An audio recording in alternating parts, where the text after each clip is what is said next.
Salama daholo eo andao andraira ho resahana ireto tsara ho fantatra manaraka ireto. Hetsika kodare omby 7,7 haverina amin'ny tompony, dahalo 10 ny maty, volondringony 10 hektara no kapaina sy nongotana. Any Toamasina indray notsondromony zava-mahadomelina ilay tovovavy ary nanaovany filandratsy ny rehefa avy eo. Ireo no fakafakana amintsika ato anatin'ity video ity, ka manasantsika rehetra anaraka an'ity video ity hatramin'ny farany. Azadino ny milaiky ny video antsika ary tsarovatra hatrany ny miabone amin'ny chaîne antsika mba ahafahanareo manaraka tsy tahapaka ny video izay lefa sisa tamatamataka gasy toy izao ny fanaovana azy. Tsy ampendrela mo isika fa avy hatrany tonga dia vavany ndao ary. Fananantany manana fomba fiasa miavaka ireo tambazotra mpangalatra tany amin'izao fotoana izao. Manana fomba fiasa miavaka ireo tambazotra mpangalatra tany eto amintsika amin'izao fotoana izao, ary olona avy any amin'ny faritra maro no nitondra faisana tamin'izany rehetra izany. Ny olan'ny fananantany eto amintsika izay tsy nahitana fiovana tao anatin'ny 20 taona be zao, ka andrasana araka izany ny fandraisana andraikitra anireo izay tompona andraikitra mahakasika an'izany amin'izay resaka olan'ny fananantany izay.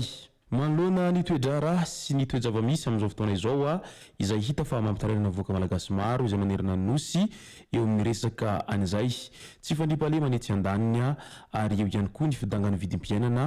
Tsy vitan'izay fa mbola manampitrotraka ihany koa ny resaka fahatapatampahan-jiro lava sy ny tsy fampiny rano indrindra ao Antananarivo renivohitra ao dia tsiraitsaika manoloana an'izany ny olam-bahoaka izany Andriamatoa Prime Ministre Ntsay Christian amin'izao fotoana izao.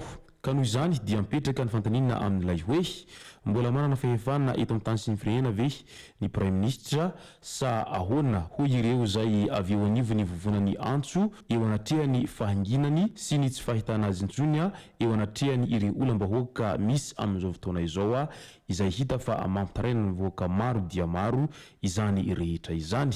Any Anosiala indray lehilahy iray izay voalaza fa nangalatra akoho namoy ny ainy noho ny ratitra nahazo azy. Hita ilay akoho taty aoriana ary olona hafa indray no voalaza fa nakazy fa tsy io namoy ny ainy io. Namoy ny ainy ilay tovolahy voalaza fa nangalatra akoho izay ka noratrainy ny tovolahy misa 4 teny Anosiala Ambohitra Atrimo.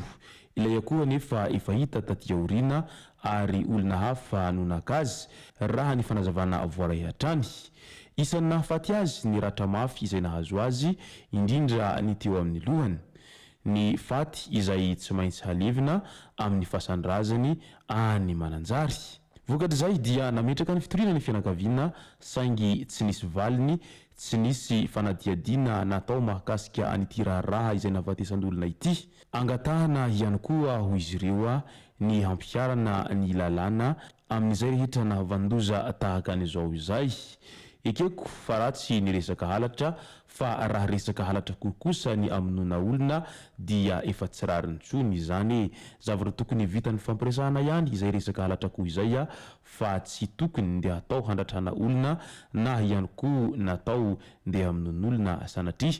Ka izao anefa ny noho ny atezerana izay ilay voaka nanao fitsaram-bahoaka nefa ilay akoho tsy izy akory ny nangalatra azy fa olo-kafa ka mety ho endrikendrika izany nanjoan'ity ranamana ity. Ka izao ny afara amin'ny famoizana aina izao. Resaka hetsika kodare indray dia nahitamboka ny hetsika kodare ady amin'ny tsy fandriam-pahalemana izay nitanterahany FDS na ny hery fiarovana sy ny filaminana tao amin'ny faritra Androy sy ny Anosiny. Omby misa 7,7 no azo ary naverina amin'ny tompony. Dahalo 10 no maty, olona 8 ary fitaovam-piadina maromaro ary volondrongony 10 hektara mahery no nokapaina sy nongotana.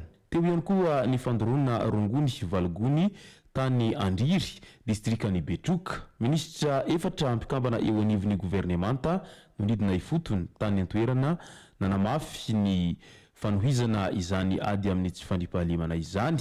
izay notarihiny ministry ny folo alindahy generaly Sahivelo Lalamonja Delphin, ny ministry ny Atitany sy ny ministry ny fitondram-pahefana Rajavolony Aina Nirintsoa, ny ministry ny filaminam-bahoaka, ny contrôleur général de police Rakotoramanana Herilala ary ny ministry ny délégué izay misahana ny gendarmerie am-pirenena niaraka tamin'ireo tompon'andraikitra ny fibaikona mpikambana na ny Emonat. Marina fa nisy ny komision manokana izay natsangana mba hentina handaminana ny fanavahana sy ny famerenana an'ireo omby ireo any amin'ny tompony izay hiarahana amin'ny ministra isantsokajiny ireto. Midika izany fa tena manao aintso-zavatra mihitsy ny mpitandro ny filaminana manoloana an'izao tsy fandriampahalemana izay hita miely edy sy roa izao, ka miezaka izy ireo miaro ny vahoaka sy ny fananany mba hialana amin'izay resaka tebotebolava eo amin'ny resaka ny tsy fandriampahalemana izay, satria hita fa tena mijaly ny vahoaka noho ny fitsoka an'izay asandahalo sy ny fanafiana amin'ny tampiadina izay, indrindraindrindra fa ny resaka fandrombana fananan'olona sy izay halatromby izay any amin'ny faritra atsimon'ny Nosy iny amin'izao fotoana izao. Any Toamasina indray notsondromina zava-mahadomelona ilay tovovavy ary nanaovana filandratsy rehefa aveo. Tovolahy iray izay nitondra tovovavy mbola tsy ampy taona, izany hoe 70 taona, notratehaky ny polisy ny FIP tao amin'ny sambra na hotely lehibe iray any Toamasina tamin'iny androny omaly maraina iny. Nitsindrona zava-mahadomelona mahery-vaika ilay tovolahy ary nitsindrominy ihany koa ilay tovovavy ary nanamparany ny filandratsiny rehefa aveo. Mbola tsy nahatsiaro tena ilay tovovavy tamin'ny fotoana nahatongavan'ny polisy teny ny toerana ary efa nahazo fitsaboana teny amin'ny hopitaly moa izy taorian'izay.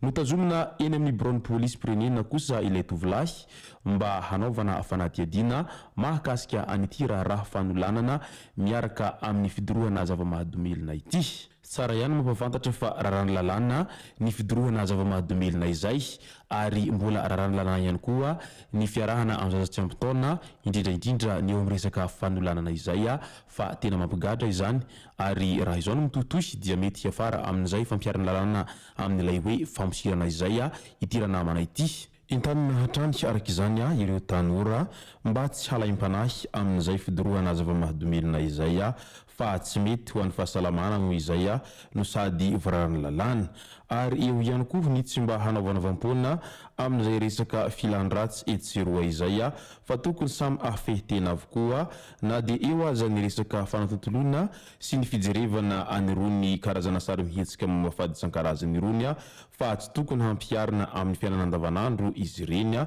fa mbalanjalanjao ihany ny zavatra tokony atao fa sao dia mantsy ho simba ny hoavinao ary mety hanimba ny hoavin'olona izay manodidina anao ihany koa, ka izay ny tsara hitandremana hatrany amin'izay fihetsika mety ho atao eny amin'ny fiarahamonina izay fa ny zavatra kely tsy voahevitranao dia mety hanimba ny hoavinao iray manontolo. Izay ny mahakasika an'ity video ity tompoko lasy tomboko vavy, misaotratsika rehetra naraka an'ity video ity hatramin'ny farany. Azadiny ny milaiky ny video antsika ary tsy rovatrany miabony amin'ny chaîne antsika mba ahafahanareo manaraka tsy tapaka ny video zay lefa lemsesy matao-tagasy. Tompoko lasy tomboko vavy mankasitraka dia mirary soa.